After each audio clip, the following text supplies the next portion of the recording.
Assalamualaikum warahmatullahi wabarakatuh. Salam sejahtera untuk kita semua. Perkenalkan, nama saya Irhamni Rahman, Eshum M.Kesos. Saya adalah dosen tetap pada program studi ilmu kesejahteraan sosial, Fakultas Ilmu Sosial dan Ilmu Politik Universitas Muhammadiyah, Jakarta. Dengan NIDN 0301078803. Pada kesempatan ini, saya akan memaparkan unsur pendidikan dan pengajaran saya dalam rangka sertifikasi dosen tahun 2026. Mata kuliah utama yang saya ampu dan akan menjadi fokus dalam video ini adalah mata kuliah wajib program studi, yaitu Teori dan Praktik Peksos dalam Masyarakat Multikultural. Mata kuliah ini dirancang untuk membekali mahasiswa dengan pemahaman mendalam tentang keanekaragaman agama, budaya, dan kelompok sosial dalam masyarakat multikultural. Di sini, mahasiswa mempelajari landasan teori serta kompetensi praktis untuk menghadapi tantangan dan hambatan dalam praktik pekerjaan sosial yang berbasis pada nilai-nilai Islami dan kemuhammadiyahan. Fokus utama mata kuliah ini adalah kemampuan merancang dan mengimplementasikan intervensi sosial yang efektif, khususnya pada konteks keluarga dan komunitas yang beragam. Selain itu, saya juga menekankan pentingnya pengorganisasian dan pemberdayaan kelompok marginal guna mewujudkan keadilan sosial yang berkelanjutan. Melalui pendekatan ini, lulusan diharapkan menjadi pekerja komunitas yang profesional, etis, dan bertanggung jawab. Mata kuliah ini dibebankan pada 3 capaian pembelajaran lulusan atau CPL Prodi, yaitu CPL 1, mampu mengembangkan pengetahuan dan praktik peksos yang profesional, beretika dan bertanggung jawab dengan mengintegrasikan nilai Islami dan kemuhammadiyahan. CPL 2, menguasai konsep dasar teori dan metode intervensi sosial pada tingkat mikro, meso, dan makro berbasis teknologi inovatif. CPL 6, mampu mengorganisasi dan memberdayakan komunitas serta membangun kemitraan strategis berlandaskan nilai Islam. CPL tersebut kemudian diturunkan menjadi 4 capaian pembelajaran mata kuliah, mulai dari tingkat kognitif C4 hingga C6. Mata kuliah pun memiliki 5 sub CPMK. Sub CPMK 1, mahasiswa mampu menghubungkan keanekaragaman agama, budaya, dan kelompok sosial dalam masyarakat multikultural. Sub CPMK 2, mahasiswa mampu menganalisis pembangunan identitas ras atau budaya minoritas dan mayoritas dalam konteks sosial politik. Sub CPMK 3, mahasiswa mampu mengkritisi landasan teoritis multikultural dan kompetensi profesional dalam konteks praktik pekerjaan sosial. Sub CPMK 4, mahasiswa mampu menilai fenomena mikroagresi dan hambatan dalam praktik klinis multikultural serta strategi intervensinya. Sub CPMK 5, mahasiswa mampu menganalisis peran agama, spiritualitas, dan metode penyembuhan adat dalam intervensi kesejahteraan sosial. Evaluasi dalam pembelajaran mata kuliah ini akan dilakukan dengan evaluasi formatif dan evaluasi sumatif. Evaluasi formatif akan dilakukan dalam bentuk tugas harian maupun feedback langsung di dalam kelas serta ujian tengah semester. Adapun evaluasi sumatif akan dilakukan dalam proses ujian akhir semester. UTS dan UAS ini akan dilakukan di sesi 8 dan 16 dalam perkuliahan. Adapun bobot penilaian 10% dari segi kehadiran dan evaluasi di setiap sesinya. 20% akan diambil dari tugas kelompok. Ujian tengah semester memiliki bobot 30% dan ujian akhir semester memiliki bobot 40%. Bapak dan Ibu asesor yang saya hormati, seluruh materi yang saya sampaikan dalam mata kuliah teori dan praktik peksos dalam masyarakat multikultural ini tidak hanya bersumber dari teks teoritis, melainkan merupakan hasil sintesis langsung dari rekam jejak penelitian dan pengabdian kepada masyarakat yang konsisten saya lakukan dalam 10 tahun terakhir di berbagai wilayah multikultural Indonesia. Prinsip utama yang saya pegang adalah integrasi hasil riset dan PKM ke dalam pengajaran, yang terbagi ke dalam 3 fokus utama. Yang pertama, riset strategis wilayah konflik dan integrasi sosial. Terkait pengayaan materi intervensi komunitas dan keadilan sosial, saya mengintegrasikan hasil riset terbaru saya yang didanai oleh Universitas Muhammadiyah Jakarta. Di antaranya adalah penelitian tahun 2025 mengenai strategi integrasi sosial wilayah transmigran di Papua Selatan, serta riset tahun 2024-2025 tentang strategi integrasi sosial wilayah penopang ibu kota negara berbasis multikultural di Penajam Pasar Utara, Kalimantan Timur. Hasil riset di IKN ini telah berhasil saya publikasikan pada Journal of Innovation Research and Knowledge tahun 2025. Data real dari lapangan ini menjadi studi kasus segar bagi mahasiswa untuk menganalisis bagaimana keharmonisan kelompok minoritas dan mayoritas dirawat di wilayah strategi nasional. Yang kedua adalah rekam jejak rumah cerdas dan pemberdayaan komunitas marginal. Sesuai dengan CPM keempat, yaitu mengorganisasi komunitas marginal, saya mendampingi berbagai suku dan kelompok rentan di Indonesia, berkolaborasi dengan dosen di Universitas Indonesia. Sejak tahun 2016 hingga sekarang, saya konsisten mengembangkan model pemberdayaan berbasis komunitas melalui inisiasi rumah cerdas di berbagai pelosok Nusantara. Seperti Rumah Cerdas Pumeripits di Asmat, Papua tahun 2018 yang juga telah dibukukan dengan ISBN dan mendapatkan sertifikat haki atas modul pelatihannya. Rumah Cerdas Menggapai Cita Suku Anak Dalam di Jambi tahun 2020 yang juga telah diterbitkan menjadi buku Orang Rimba Menggapai Cita pada tahun 2021. Hingga Rumah Cerdas Low Mangku Awat di Sepaku, IKN, tahun 2024, di mana kami melakukan PKM intervensi sosial berupa gelar kuliner lokal untuk menjaga harmoni warga asli dan pendatang. Pengalaman mendirikan Rumah Cerdas berkolaborasi dengan dokter di Universitas Indonesia di NTT, Banyuwangi, Lampung, hingga DKI Jakarta ini menjadi bukti konkret kepada mahasiswa bagaimana teori community organization diimplementasikan secara nyata di lapangan. Yang ketiga mengenai mitigasi sosial berbasis kearifan lokal dan nilai toleransi. Nah, untuk membekali mahasiswa dalam memahami spiritualitas dan penyembuhan adat, rekam jejak riset awal saya mengenai folklore Dayak Lundaya dalam kajian antropologi psikologi bersama Universitas Indonesia menjadi fondasi yang penting. Pendekatan kearifan lokal ini juga saya terapkan dalam pengabdian berkelanjutan di Jawa Barat melalui program Rumah Cerdas Samisade di Desa Cimulang untuk menanamkan nilai toleransi dan pluralisme serta mitigasi sosial melalui cerita rakyat yang telah dipresentasikan di Seminar Internasional Tradisi Lisan Nusantara 12 tahun 2023. Melalui integrasi riset dan PKM yang masif dan multisektoral ini, mahasiswa tidak hanya belajar konsep teoritis di kelas, melainkan mendapatkan rujukan aplikatif dari portofolio aktif dosennya untuk menjaga pekerja komunitas yang peka budaya, profesional, dan beretika. Adapun untuk melihat bagaimana proses pembelajaran ini diaktualisasikan di dalam kelas, video berikut ini menampilkan cuplikan proses pembelajaran pada pertemuan ke-13 di tahun akademik 2025-2026. Sesi ini berfokus pada sub CPMK kelima, yaitu mahasiswa mampu menganalisis peran agama, spiritualitas, dan metode penyembuhan adat dalam intervensi kesejahteraan sosial.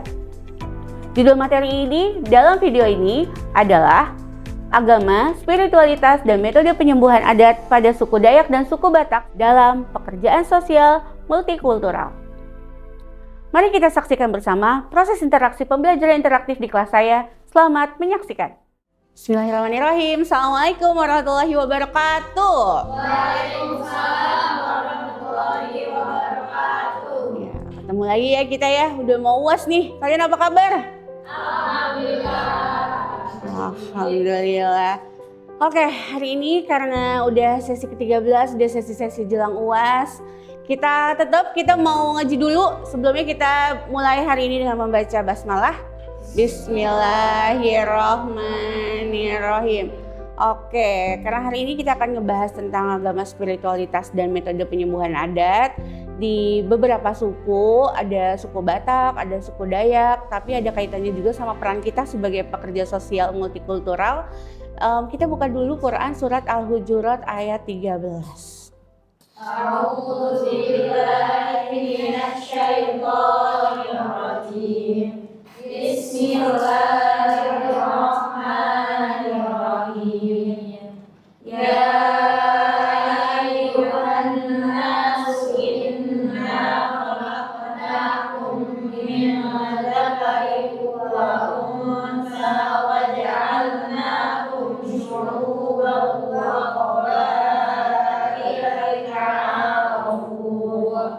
Ya, terima kasih ya sudah membaca Quran hari ini. Quran surat Al-Hujurat ayat 13 tersebut ada kaitannya sama pembelajaran kita hari ini, di mana kita mengintegrasikan nilai-nilai Islam ke dalam praktik pekerja sosial multikultural. Jadi walaupun kita di Kesos UMJ kan kita tetap ujung-ujungnya berbasisnya AIK ya, Al-Islam dan Kemuhammadiyahan. Tapi dalam Al-Islam itu tidak menghalangi kita dalam menerima banyaknya perbedaan berbagai karakter suku bangsa. Karena biar bagaimanapun Indonesia itu kan terdiri atas beragam suku, beragam adat istiadat, dan hal itu mau nggak mau pasti akan kita temuin di lapangan. Kaitannya dengan Quran surat Al-Hujurat itu adalah di mana Allah bilang kalau yang menciptakan kita menjadi bersuku-suku dan berbangsa-bangsa adalah Tuhan kita sendiri, bukan buat saling memusuhi, bukan untuk saling merasa lebih baik dari yang lain, tapi tadi dibilang lita'arofu, untuk saling mengenal. Terkait hal itu, nanti itu akan menjadi jembatan nih antara, nanti akan kita bahas nilai spiritualitas, ada peran Paxosnya, juga ada dimensi kesejahteraan di mana spiritualitas itu memegang salah satu peranan untuk membuat seseorang merasa sejahtera. Kalau misalnya yang kita kenal sekarang ada metode yang namanya faith-based dalam Paxos ya, dalam pekerja sosial, di mana penyembuhan itu dilakukan berbasis dengan kepercayaan. Ada yang dari suku, ada yang berdasarkan agama-agama tertentu, jadi bisa suku, bisa kepercayaan, seperti itu. Oke, kita akan bahas dari awal. Sebelum kita membahas lebih jauh terkait hal ini, di hari ini sendiri, judul kita di sesi ke-13 ini, hari ini hari Rabu 10 Juni 2026, kita tuh mau ngebahas di sub CPMK yang kelima. Di sub CPMK yang kelima ini atau sub CPMK terakhir pembelajaran Paxos multikultural ini, bagaimana saya berharap nantinya mahasiswa mampu menganalisis peran agama, spiritualitas, dan metode penyembuhan adat dalam konteks intervensi kesejahteraan sosial di berbagai kelompok masyarakat yang memiliki latar belakang budaya dan kepercayaan berbeda, dengan menggunakan pendekatan kritis dan mengaitkan konsep dengan kasus nyata secara sistematis. Tujuannya tuh nanti supaya mahasiswa tuh bisa menganalisis secara kritis peran agama dan spiritualitas tadi, juga mahasiswa nantinya bisa merancang intervensi sosial. Contohnya nanti seperti apa yang kita mau nggak mau akan mengalami banyaknya sensitivitas dalam budaya-budaya yang ada di negara kita. Nanti akan ada tugas kelompoknya yang akan saya jadikan salah satu untuk mengukur keberhasilan pembelajaran saat ujian akhir semester nanti. Nah, ngomong-ngomong masalah penyembuhan adat nih, kita tuh suka kenal di Indonesia tuh istilah-istilah para penyembuh adat kayak dukun. Kalian tahu dukun? Tahu. Kalau di daerah kalian disebutnya apa? Ada sebutan lain nggak? Iya betul, ada para jidi yang suka bantuin dukun-dukun ngelahirin juga ya. Ada lagi mungkin di daerahnya? Jadi sebenarnya biasanya tiap daerah tuh punya sebutannya masing-masing. Jadi tadi ada Balian, nanti ada sebutan lain lagi di setiap suku, di tiap suku adat tertentu tuh beda-beda. Nah, di beberapa daerah saking mereka sudah beberapa kali membuktikan di suku mereka kalau misalnya pengobatan itu manjur dan itu dari mulut ke mulut ditularkan terkait, oh ini ada nih seseorang yang bisa menyembuhkan dengan cara tertentu, kemudian akhirnya orang-orang di luar daerahnya pun ikut berbondong-bondong. Karena di beberapa masyarakat tertentu, terutama mereka yang jauh dari teknologi-teknologi modern, mereka lebih percaya sama orang-orang yang dari suku mereka sendiri. Tapi dari omongan-omongan itu akhirnya orang-orang dari luar juga banyak yang ngantri ke si tokoh adat ini atau ke dukunnya atau si pengobat tradisional ini. Jadi kadang antrian tuh panjang banget, kadang mobil-mobil dari kota-kota aja tuh pada antri. Di sisi lain, kadang di daerah itu akhirnya vaskes nggak laku, apalagi vaskes-vaskes kecil ya, fasilitas kesehatan kayak pustu, kayak rumah sakit di daerah-daerah terpencil tuh kadang ada beberapa yang nggak selaku dukunnya. Kenapa? Karena kepercayaan ya, kan pengobatan itu kadang tergantung dia percayanya dengan cara apa. Kalian scan barcode ini, kalian akan seperti biasa terhubung dengan Mentimeter. Tolong kasih saya 3 kata terkait fenomena yang barusan saya ceritakan. Oke, kalau sudah saya mau lihat jawaban-jawaban kalian nih ya. Apakah sudah ada yang menjawab?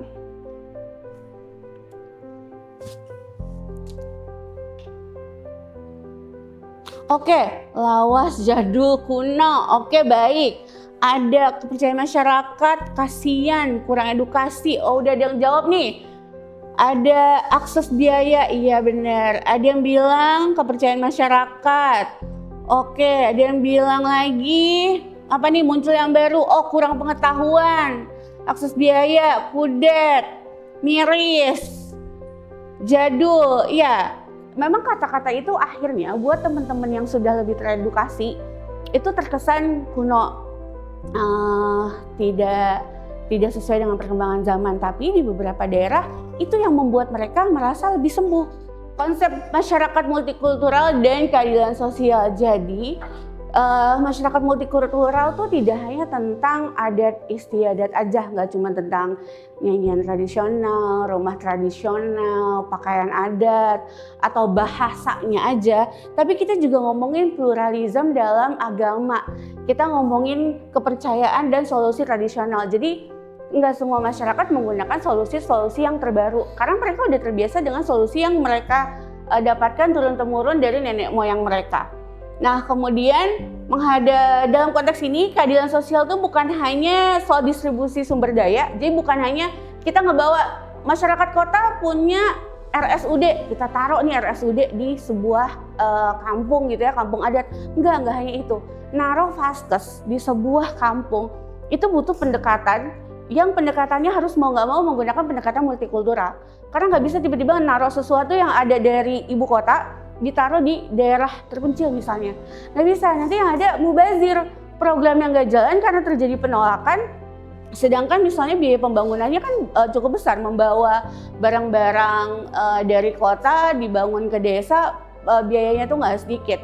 Supaya tidak terjadi pemborosan dalam pembangunan, maka dibutuhkan asesmen yang panjang. Itu jauh lebih baik.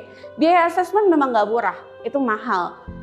Tapi ketika program itu menjadi berkelanjutan dan berdampak secara berpuluh-puluh tahun atau itu akan terus-menerus ada, itu biaya itu akan tercover. Namanya SROI zaman sekarang ya, Social Reinvestment. Jadi si SROI ini dia akan tahu, kita bisa ngitung berapa sih biaya sosial yang akhirnya balik dari investment yang dilakukan dalam sebuah biaya pembangunan. Ketika biaya sosialnya itu balik, maka pembangunan itu dianggap untung secara sosial dan tidak merugikan secara ekonomi. Nah, hak atas kepercayaan dan tradisi. Jadi mereka berhak mau pakai solusi-solusi tradisional karena ya hak itu dijamin dalam undang-undang pasal 18B ayat 2, di mana kalau kepercayaan tersebut dijamin boleh mereka lakukan oleh pemerintah sejak tahun 45. Nah, sehingga kita nggak bisa mengabaikan aspek spiritualitas ini dalam intervensi pekerjaan sosial multikultural. Jadi sebenarnya apa sih peran spiritualitas dalam kesehatan masyarakat adat ya? Jadi kita bisa lihat ya, kalau misalnya di suku Dayak tuh orang-orang lansia tuh bisa hidup sampai di atas 100 tahun. Nah, menurut penelitian yang udah ada, orang-orang lansia ini tuh mereka tuh tingkat spiritualitasnya tinggi.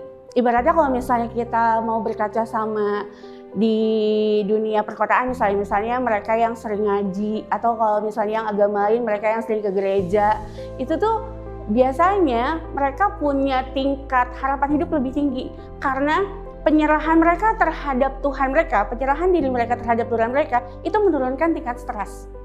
Orang yang tingkat stresnya bisa diturunkan sejak dia muda sampai dia berusia lanjut, itu bisa meningkatkan kesehatan mereka. Karena kesehatan itu tidak hanya dari segi fisik. Jadi kadang pikiran yang sehat, hati yang kuat itu menguatkan fisiknya. Jadi sugesti-sugesti positif itu lebih mudah masuk. Karena mereka percaya, karena mereka biasanya kalau orang yang spiritualitasnya tinggi, mereka percaya ini takdir, ini jalan Tuhan. Mereka tidak mudah menyalahkan keadaan, mereka nggak mudah menyalahkan apapun yang terjadi sama diri mereka. Sehingga menurut studi, angka harapan hidup mereka juga lebih tinggi. Saya mau ngasih sedikit cerita tentang beberapa upacara adat penyembuhan yang dilakukan di suku Dayak. Jadi suku Dayak tuh ya ada namanya upacara belian dan pengobatan ngaju. Jadi si upacara belian itu biasanya tujuannya untuk menyeimbangkan spiritualitas, dan jadi dianggapnya kalau misalnya orang yang lagi banyak pikiran, lagi stres, itu tuh diganggu sama sesuatu yang jahat. Kalau bahasanya agama kita tuh lagi dibisikin sama syaitonir rajim. Gitu kan, makanya kita disuruh ngapain kalau misalnya suruh istighfar, suruh ngaji, suruh baca Quran. Sama di masyarakat adat, mereka tuh juga nganggap kalau misalnya nih orang ada sesuatu yang terlalu stres secara sosial, dia jadi secara psikologis nggak sehat, mereka dianggap sedang diganggu oleh roh jahat gitu ya, yang kita bahas kita tuh iblis gitu. Nah sehingga sama si beliannya ini, di upacara belian ini mereka tuh dipanggil keluarganya, biasanya ya dipanggil keluarganya, kemudian ada pemanggilan roh. Jadi kalau melalui doa dan tarian Kalau di Islam tuh di kajian Islamologi itu dia ada kayak kalau kita tuh tarekat. Jadi kalau misalnya tarekat kan suka ngajinya ngumpul. Terus sambil ada gerakan-gerakan tertentu, kalau kalian pernah lihat orang whirling darwish yang muter-muter sambil zikir, itu tuh mirip tuh sama penyembuhan adat nih, sama mereka juga di sana akan melakukan banyak ritual, ada tariannya juga. Terus kemudian mereka punya bahan alami, ya kan? Kalau kita juga kadang nih kalau di daerah ini nih daun ini nih dicampurin daun ini nih bisa nyembuhin, bisa bikin yang tadinya dia sakit-sakitan jadi lebih sehat. Itu herbal lah kalau kita itu udah berobat herbal aja. Sama mereka juga punya ramuan-ramuan tradisional. Nah kemudian kontribusi sosialnya apa sih? Jadi karena upacara ini rame-rame sehingga mereka ngerasa dapetin dukungan sosial. Kan salah satu hal yang ngebuat seseorang sehat, mereka punya dapat dukungan sosial kan, entah dukungan emosional ya kan, entah dukungan fisik, dukungan informasi. Nah itu memperkuat komunitas maupun memperkuat si individu. Jadi individunya yang kuat ini salah satunya ditopang sama komunitas adatnya. Sama tuh sebenarnya kalau misalnya mau kita lihat di salah satu teknik intervensi sosial di Peksos komunitas adalah tadi dukungan sosial yang ada di masyarakat sekitar. Nah akhirnya pekerja sosial ini harus jadi jembatan nih. Jadi biasanya ngedeketinnya memang kepala sukunya dulu. Jadi ketika kalian udah kenal sama orang setempat, kalian minta dikenalkan dulu sama ketua adatnya. Ketua adat itu punya peranan penting. Jadi kalau misalnya kita di kota, kita nyarinya ketua RT, lurah, camat, kita di sana cari kepala suku. Karena kalau kepala sukunya udah open sama hal yang ingin kita lakukan, sama asesmen yang mau kita lakukan, sampai nanti akhirnya punya program bersama, itu langkahnya akan lebih mudah ke depannya. Ada lagi kalau misalnya di suku Batak nih, suku Batak tuh dia namanya dadanya mengalap tondi dan ritual paralim. Ini tuh sebenarnya kalau misalnya kalian mau menginterpretasikan antara si penyembuhan adat ini sama apa yang biasa kita lakukan di kota-kota, ini ada kemiripan. Contoh ya, misalnya di ritual mengalap tondi, dia itu biasanya ada fasilitator nih. Biasanya orang tua yang ada di desa, kalau misalnya bahasa kita mah tokoh adat lah, tokoh agama yang ada di masyarakat, itu kalau mereka baca mantra biasanya ayo kita gelar pengajian yuk gitu, biar misalnya kalau lagi ada yang sakit atau ada yang lagi trauma sosial, atau misalnya kalau kalian ada yang lagi meninggal kemudian berduka, kan suka ngumpul tuh ya ngaji-ngaji. Itu kan gunanya untuk membahagiakan orang yang ditinggal supaya dia nggak ngerasa sendirian. Sama nih di ritual mengalap tondi juga, dia tuh si orang tua desa, kalau kita mah misalnya tokoh agama di tempat itu dipanggil tadi buat ngebacain. Kalau misalnya di mengalap tondi tuh dia akan ngebuat baca mantra tadi, terus dia buat tungku arang. Terus dia akan ngelibatin seluruh anggota keluarga yang tersisa buat melakukan doa tertentu. Nah tapi biasanya mereka ditambah sama pengakuan dosa dan meminta maaf. Dan sebenarnya di ritual di keluarga-keluarga yang modern juga sebenarnya itu bisa dilakukan, bahwa kalau misalnya ada keluarga tuh harus punya momen bersama. Harus ada yang kalau misalnya dia ngerasa salah sama anggota keluarganya minta maaf. Nah, dukungan sosial di dalam keluarga inilah yang sebenarnya bisa jadi jembatannya si Peksos komunitas adat terpencil atau Peksos multikultural ini untuk menjadikan keluarga-keluarga adat tuh sehat secara di keluarga. Kan kalau misalnya Peksos itu kan individu yang sehat, maka dia bisa punya keluarga yang sehat akan melahirkan masyarakat yang sehat. Nah, si Mengalap Tondi itu ingin meningkatkan kesehatan keluarga dari segi spiritualitas. Ada juga yang namanya pengobatan tradisional paralim, di mana ada dukun di sana, mereka pakai resep temuan.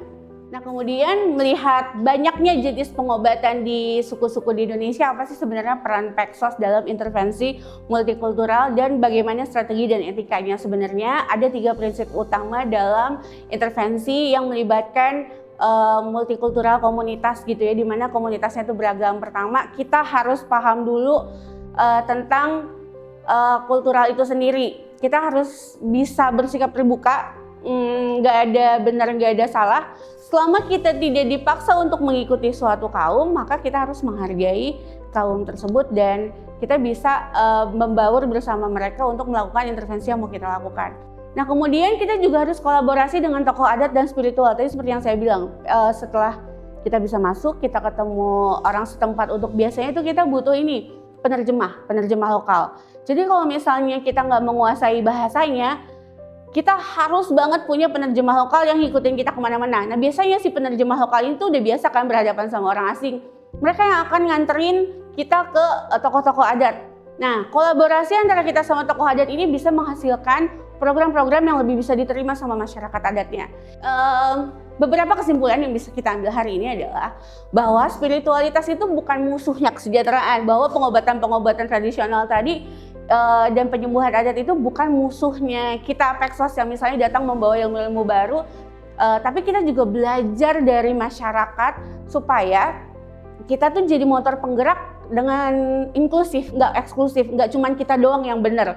Mereka juga jadi bisa punya cara yang efektif, kita punya cara yang baru, kita gabungin, kita kolaborasiin.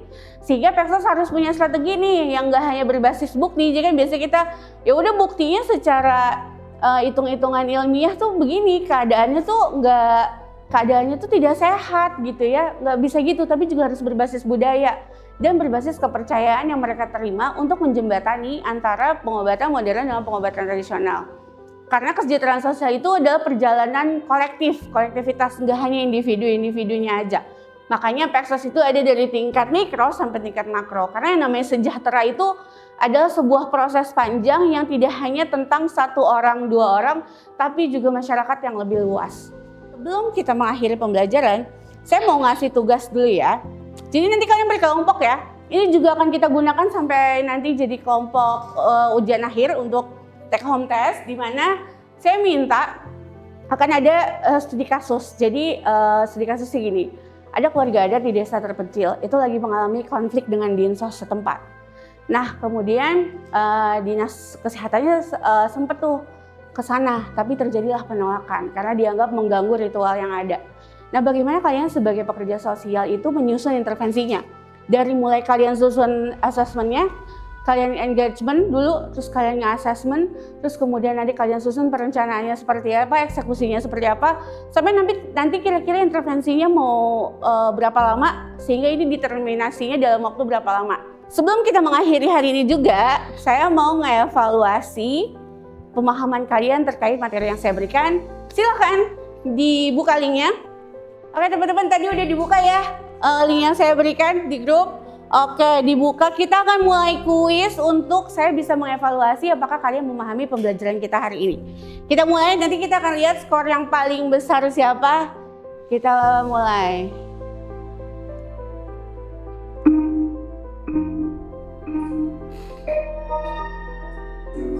Iya, kalian kerjakan ya. Ini pertanyaan pertamanya.